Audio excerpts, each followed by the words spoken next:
Gripen versus Russia's Su-35, the dogfight Ukraine needed. In the skies over Ukraine, Russian Su-35s hunt with brutal confidence. Their twin engines roar with power. Their long-range missiles stalk targets from beyond visual range. Too many, they seem untouchable. But what if Sweden's underdog, the Gripen, joined the fight? Born in the shadow of Russia's threat, the Gripen was designed not for dominance but for survival.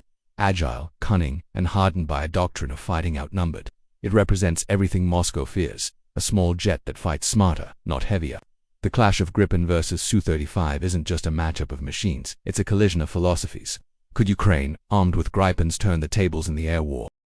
Before we continue, where are you watching from today? Comment below.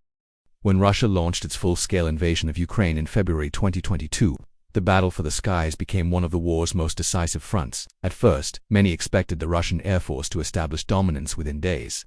With an inventory that included modern fighters like the Su-35 and Su-30SM, Moscow appeared poised to sweep Ukraine's older fleet of Soviet-era MiG-29s and Su-27s from the skies. Yet reality proved far more complex. Ukrainian pilots, flying outnumbered and often in outdated jets, used cunning tactics, ground-based air defenses, and sheer courage to deny Russia uncontested control of the air. Even so, Russian Su-35s emerged as a persistent threat.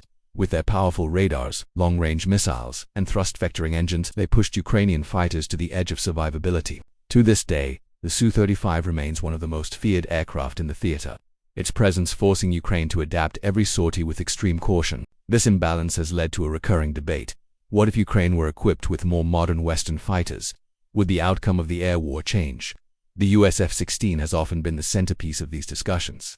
But another aircraft, smaller, lighter, and often overlooked, has quietly emerged as a candidate that might be even better suited for Ukraine's unique battlefield conditions. Sweden's JAS-39 Gripen. The Gripen, whose name means griffin in Swedish, was born in the Cold War as Sweden's hedge against a Soviet invasion. Unlike larger NATO members, Sweden could not rely on vast numbers of jets, massive air bases, or foreign reinforcements. Instead, its designers crafted a fighter to survive against overwhelming odds. The Gripen was built to be refueled and rearmed on highways in minutes, serviced by ground crews with minimal training, and armed with advanced electronic warfare systems that could jam or spoof even the most formidable enemy radars. In short, it was designed as a survivor. Contrast this with the Su-35, Russia's heavy twin-engine fighter that represents the pinnacle of Moscow's brute force philosophy. The Su-35 boasts raw speed, long range, and an arsenal of air-to-air missiles designed to destroy opponents before they can close the distance. Its massive Urbisi radar can detect targets far earlier than Ukraine's older fighters, and its thrust-vectoring engines allow it to perform maneuvers that seem to defy physics. To Ukrainian pilots, facing the Su-35 is like stepping into the ring with a heavyweight champion. Every move must be calculated, because one mistake could mean death. Yet brute force is not invulnerability. As powerful as the Su-35 appears, it is not without vulnerabilities. Its size and heat signature make it detectable. Its reliance on centralized bases makes it predictable. And its pilots, though skilled, operate under rigid doctrines that sometimes leave little room for improvisation, against an adversary designed to exploit those very weaknesses. For Ukraine, the Gripen offers something the F-16 and other Western fighters cannot: seamless integration into a doctrine of dispersed survival. Ukrainian infrastructure has been under constant missile and drone attack. Large airbases are prime targets. Gripens, however, do not need sprawling runways or vulnerable support hubs. They can operate from short, rugged strips of highway, moving unpredictably and staying one step ahead of Russian targeting. More importantly, they come equipped with some of the world's most advanced electronic warfare suites, allowing them to disrupt the very long-range missiles that give the Su-35 its edge. This sets the stage for a clash that feels both hypothetical and urgent. Gripen versus Su-35. David versus Goliath in the skies over Ukraine. One represents raw power, heavy metal, and the brute traditions of Russian airpower. The other embodies cunning, survival, and the principle that adaptability can outwit size. If Ukraine had Gripens, the dynamic of the air war could shift dramatically. The introduction of Gripens would not only alter tactics but also the psychology of the conflict. For Russian pilots, long accustomed to hunting vulnerable Ukrainian jets, the presence of an adversary capable of jamming their radars, dodging their missiles, and fighting back on equal terms would be unsettling. Confidence, after all, is as much a weapon as missiles or cannons. For Ukrainian pilots, flying Gripens would mean more than survivability. It would mean hope. It would mean stepping into the cockpit not as prey but as predator, with a machine designed to fight outnumbered and still win. The broader strategic context makes this potential clash even more symbolic. Sweden, now on the cusp of NATO membership, has designed its airpower philosophy around resisting Russian pressure for decades. Ukraine's struggle against Moscow is not just about territory. It is about proving that smaller nations, with ingenuity and discipline, can resist overwhelming force. The Gripen is the embodiment of that philosophy in metal and fuel. To place it in Ukrainian hands would be to declare that survival through adaptability still matters in the age of trillion-dollar programs and high-tech giants. As we begin this story, the stakes are clear. The Su-35 dominates the skies with fearsome presence, while Ukraine's existing fleet fights bravely but at constant disadvantage. The Gripen, underestimated by many, could be the key to leveling that imbalance. This isn't simply about comparing jets, it's about comparing worldviews. Brute strength against agility, raw power against cunning survival, the heavy hammer versus the nimble blade. The dogfight Ukraine needed is not just a clash of aircraft. It is a clash of philosophies, and one that could reshape the future of air warfare far beyond the skies of Ukraine. Ukraine's skies are stalked by Russia's Su-35s, heavy and deadly. The imbalance leaves Ukrainian pilots fighting uphill battles. But Sweden's Gripen, born for survival against the odds, offers a new vision, a jet that could turn the hunted into the hunter. The Su-35, Russia's sky predator. When Russian pilots climb into the cockpit of the Su-35, they strap themselves into one of Moscow's most formidable weapons of intimidation. Born from the legendary Su-27 flanker family, the Su-35 represents the pinnacle of Russia's brute force philosophy and airpower: bigger engines, longer range, heavier payloads, and unmatched agility at close quarters. To many, it is not just a fighter, it is a predator built to dominate the skies. At the heart of the Su-35 are its twin Saturn AL-41 F1S engines, each producing more than 30,000 pounds of thrust. With thrust vectoring nozzles, the Su-35 can direct its exhaust in different directions, allowing it to perform gravity-defying maneuvers. In close-range combat, this agility gives it the ability to outturn and outclimb most adversaries, swinging its nose toward a target even when the aircraft itself is sliding at extreme angles. For Russian pilots, this isn't just technology, it's confidence. They believe that in a dogfight, the Su-35 can physically overwhelm almost anything it faces. But raw maneuverability is only part of the story. The Su-35 carries one of the most powerful radars ever fitted to a Russian fighter, the Urbacy, with a detection range exceeding 300 kilometers against large targets. It allows the pilot to spot enemy aircraft before being seen, coupled with long-range air-to-air missiles like the R-77 and the fearsome R-37M, capable of striking targets up to 400 kilometers away. The Su-35 is designed to kill before its opponents even know they're being hunted. Against Ukraine's aging MiG-29s and Su-27s, which lack comparable radar reach or missile range, this advantage has proven devastating. Inside the cockpit, Russian pilots sit surrounded by modernized displays, improved avionics, and a weapons suite that gives them flexibility across missions. The Su-35 is not just an air superiority fighter. It can also strike ground targets with precision munitions, conduct suppression of enemy air defenses, and even escort bombers. Its versatility makes it a backbone of Russia's operations over Ukraine, flying deep patrols that keep Ukrainian aircraft pinned down. Psychologically, the Su-35 project's dominance. Ukrainian pilots describe the constant threat it poses. To sortie against one often feels like entering a fight you cannot win. Its size, speed, and missile reach force Ukrainian jets to fly low, hiding under radar coverage, limiting their maneuvering space and exhausting them in a battle of survival rather than control. For Russia, this effect is as valuable as its weapons. Fear itself is a weapon. And yet, beneath its intimidating presence, the Su-35 carries vulnerabilities. Its size, while granting range and power, makes it easier to detect. Unlike stealth aircraft, it cannot disappear from radar screens. Its reliance on powerful ground-based radars and command networks means that in a contested electronic environment, its advantage shrinks. Russian pilots, though well-trained, often operate within rigid tactical doctrines, leaving less room for improvisation if caught off guard. These weaknesses do not erase the Su-35's dominance, but they reveal cracks in its armor that a cunning adversary might exploit. For Ukraine, facing the Su-35 has been a relentless challenge. Its older jets cannot match its radar reach or missile range, forcing Ukrainian pilots to rely on ambush tactics, terrain masking, and constant cooperation with ground-based defenses.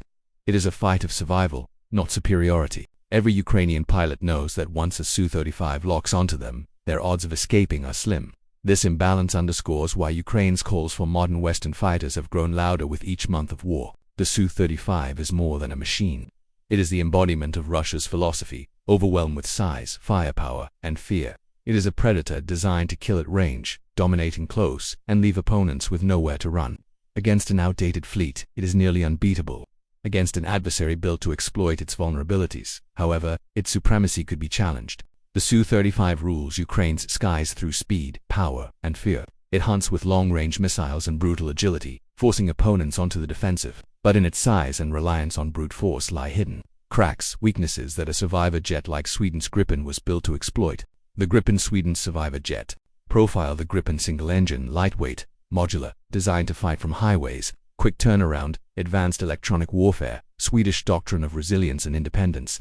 Mini CAR, Sweden's survivalist mindset context. Being underestimated adversity, Gripen's unexpected strength resolution. Design philosophies collide. Compared doctrines. Su-35 as brute force, heavy weapons, large radar cross-section. Gripen as fox-like, built to jam, spoof, and dodge. Explore pilot training differences. Russian aggression versus Swedish adaptability. Mini COR to doctrines context, imbalance of power, adversity, possibility of Gripen leveling the fight resolution. Dogfight scenario, beyond visual range. Walk through a simulated clash. Su-35 relying on long-range R-77, R-37 missiles. Gripen using electronic warfare and data links to neutralize, highlight pilot stress and tactical decision-making. Mini CAR Su-35's early advantage context. Gripen at risk adversity. Gripen counters through jamming resolution. Prompt: what tactical decision surprised you most so far? Share your thoughts in the comments. Dogfight scenario, within visual range. Close combat simulation. Su-35's thrust vectoring versus Gripen's agility and modern IR missiles. Detail how Gripen uses small size, fast reaction, and pilot skill to even odds. Mini CAR Su-35's brute agility context. Gripen seemingly cornered adversity. Gripen's precision strike opportunity resolution. The Ukrainian context. Gripen in the war. Imagine Gripen in Ukraine's hands. Dispersed bases, highways, rapid repairs, contrast with Su-35's reliance on larger bases. Psychological impact on Ukrainian and Russian pilots. Mini CAR Ukraine's vulnerability context, Russian air dominance adversity. Gripen's survival design fitting Ukraine perfectly resolution. Strategic balance, West versus Russia. Wider implications. NATO observing Russia's air defense versus Western fighters. Sweden's entry into NATO. Gripen as symbol of smaller nations standing against giants. Mini COR, Russia's strength context. NATO's hesitation, adversity. Gripen as potential equalizer resolution. Reflection, lessons of Gripen versus Su-35. Every clash between two machines tells a story larger than the battle itself. The hypothetical duel between Sweden's Jas-39 Gripen and Russia's Su-35 is no exception. It is more than a contest of steel, thrust, and radar. It is a study in survival versus dominance, in brains versus brawn, and in the eternal question of whether adaptability can defeat raw power. The first lesson lies in design philosophy. The Su-35 is the culmination of Russia's long-standing belief that air superiority is won through size, speed, and reach. Its powerful radar, massive engines, and long-range missiles create an aura of invincibility. But this very philosophy makes it heavy, costly, and dependent on centralized infrastructure. Gripen, by contrast, embodies Sweden's survivalist doctrine, small, dispersed, quick to rearm, and heavily reliant on electronic warfare. It thrives in chaos because it was designed for chaos. For Ukraine, where bases are under constant missile threat, this contrast is not academic, it is life or death. Second, the clash highlights the growing importance of electronic warfare. The Su-35's long-range missiles and radar advantage mean little if its signals are jammed or spoofed. Gripen's electronic warfare suite, considered among the best in the world, would make every engagement unpredictable. In an age when battles are increasingly defined by what the enemy cannot see, cannot lock onto, or cannot hit, the electronic domain is as decisive as dogfighting skills. The lesson is clear. Future air wars will be won as much by code and signals as by speed and maneuver. Third, the comparison underscores the limits of brute force in modern warfare. Russia's reliance on heavy fighters like the Su-35 mirrors its larger military doctrine, overwhelm the enemy with mass and firepower. But the war in Ukraine has revealed the flaws of this approach. Nimble, adaptable systems, drones, mobile air defenses, and decentralized operations have repeatedly humbled Russia's larger formations. The Gripen is the aerial embodiment of this principle. It does not need to be the fastest or the heaviest, it only needs to survive, adapt, and strike where least expected. There is also a psychological dimension. For Ukrainian pilots, flying MiG-29s and Su-27s against Su-35s often feels like entering a fight already lost. But flying Gripens would shift that mental balance. Pilots would know they had a machine built to challenge the predator, not to cower before it. Morale is a weapon too, one often underestimated. When a pilot believes they can win, they fight differently, more boldly, with sharper instincts. Conversely, for Russian pilots, encountering a foe that does not flinch at the sight of a Su-35 would shake confidence. The aura of invincibility would fade, and with it, the edge that fear provides. Another lesson is geopolitical. Gripen versus Su-35 is not just about two jets, it is about the clash of national strategies. Russia's fighter is built on the assumption of centralized power, massive bases, and unchallenged radar dominance. Sweden's fighter is built on the assumption of vulnerability, dispersion, and resilience. For small nations facing large aggressors, Gripen offers a model of how to resist. Its existence challenges the belief that only superpowers can build effective air power. For Ukraine, receiving Gripens would not just shift tactics, but would send a message across Europe. Survival through adaptability is possible, even in the shadow of giants. Looking forward, the duel teaches us about the future of air combat. The age of massive dogfights may be fading, but the principles remain. Whoever adapts faster, survives longer, and turns the enemy's strengths into weaknesses will prevail. The Gripen represents the agile future of dispersed, networked warfare. The Su-35 represents the waning age of heavy, centralized dominance. Both are formidable, but history tends to favor agility over weight, resilience over rigidity. Looking forward, the duel teaches us about the future of air combat. The age of massive dogfights may be fading, but the principles remain. Whoever adapts faster, survives longer, and turns the enemy's strengths into weaknesses will prevail. The Gripen represents the agile future of dispersed, networked warfare. The Su-35 represents the waning age of heavy, centralized dominance. Both are formidable, but history tends to favor agility over weight, resilience over rigidity. The Su-35 teaches dominance. The Gripen teaches survival. One thrives on fear, the other on adaptability. Their clash is more than hypothetical. It is a mirror of modern war itself, where power alone no longer guarantees victory. The lesson is clear. In the skies, as on the ground, those who adapt endure, and those who endure prevail. Epilogue: the dogfight Ukraine needed. The skies above Ukraine have always been more than just an arena of machines. They are a crucible where strategy, psychology, and survival intersect. In the clash between Russia's Su-35 and Sweden's Gripen, we are not merely imagining a duel between two jets. We are exploring a deeper conflict: dominance versus survival, brute strength versus adaptability, fear versus resilience. This imagined dogfight is not just about who pulls the trigger first. It is about the philosophies of war that define nations and shape the future of air combat. The predator and the survivor. The Su-35 embodies Moscow's faith in overwhelming power. With its massive engines, long-range missiles, and powerful Urbacy radar, it casts a long shadow over Ukraine's skies. Its reputation alone forces Ukrainian pilots to fly low, hugging terrain and relying on ground defenses to survive. For Russia, the Su-35 is not just a fighter, it is a weapon of psychological dominance. It represents the belief that might alone can bend opponents to submission. The Gripen, by contrast, is the very opposite. Born from Sweden's survival doctrine during the Cold War, it was designed not to dominate but to endure. Small, nimble, and able to operate from highways, it reflects the reality of a nation that expected to face invasion with limited resources. It cannot match the Su-35 in size or raw firepower, but it does not need to. Its strength lies in dispersion, quick turnarounds, and some of the most advanced electronic warfare systems ever put into a fighter, where the Su-35 relies on intimidation. The Gripen thrives on unpredictability. Lessons for Ukraine. For Ukraine, the introduction of Gripens would transform not just tactics but morale. Every Ukrainian pilot knows the fear of the Su-35's radar lock, the hopelessness of facing missiles they cannot outrange. Flying Gripens would rewrite that experience. Instead of operating as prey, they would become predators in their own right, equipped to jam, deceive, and strike back. The psychological shift cannot be overstated.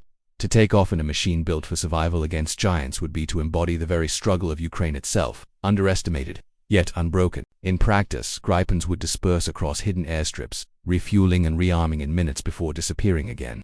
Su-35s, accustomed to patrolling the skies with impunity, would suddenly find themselves chasing ghosts. Every missile fired might be wasted against a decoy.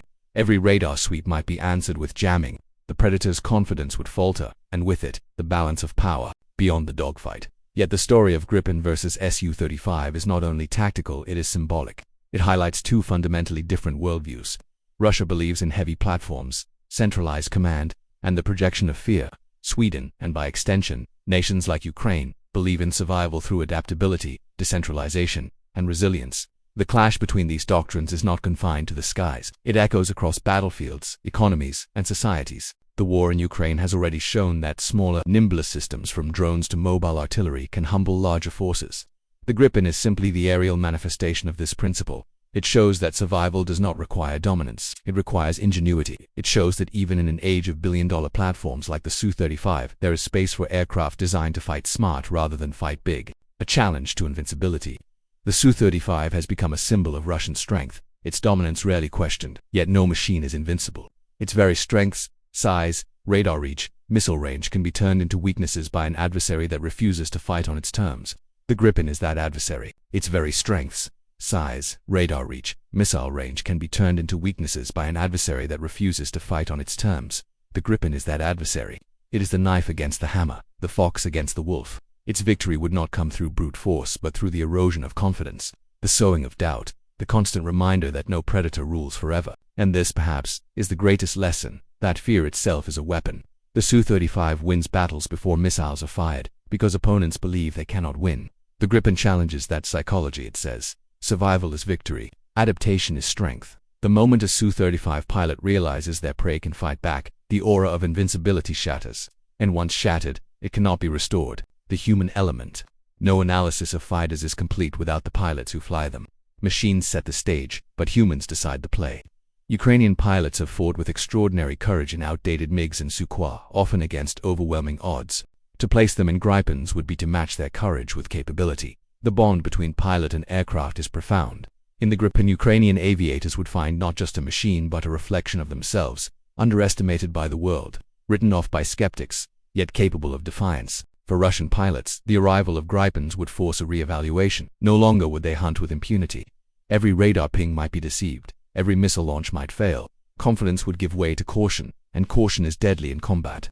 The hunter, for the first time, would know fear. Looking ahead, the Gripen versus Su-35 debate also illuminates the future of air warfare. The age of massive centralized airpower may be giving way to dispersed, networked, and survivable systems. The future belongs to aircraft that can vanish, reappear, and fight as nodes in a larger web.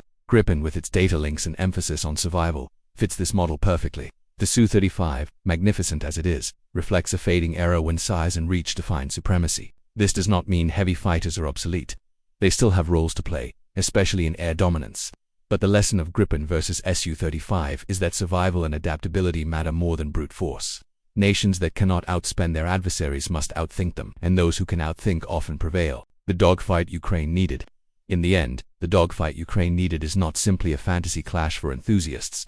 It is a vision of what might have been and what could still be. It is the image of a Ukrainian pilot taking off from a highway, radar jammers humming, knowing that the Su-35 above is no longer untouchable. It is the reversal of roles, the end of fear, the transformation of prey into predator. This dogfight is needed not just for Ukraine but for every smaller nation facing the shadow of a larger aggressor. It is proof that size is not destiny, that survival can be weaponized, and that resilience can outlast intimidation. The Gripen may never duel the Su-35 in Ukraine's skies, but as a symbol, it already has. It represents the philosophy that Ukraine has lived since the first day of invasion: adapt, survive, and strike back when least expected. And that philosophy, more than any aircraft, is what will decide the future of this war, and perhaps the future of warfare itself. The Su-35 promises dominance, the Gripen promises survival. One rules through fear, the other through resilience.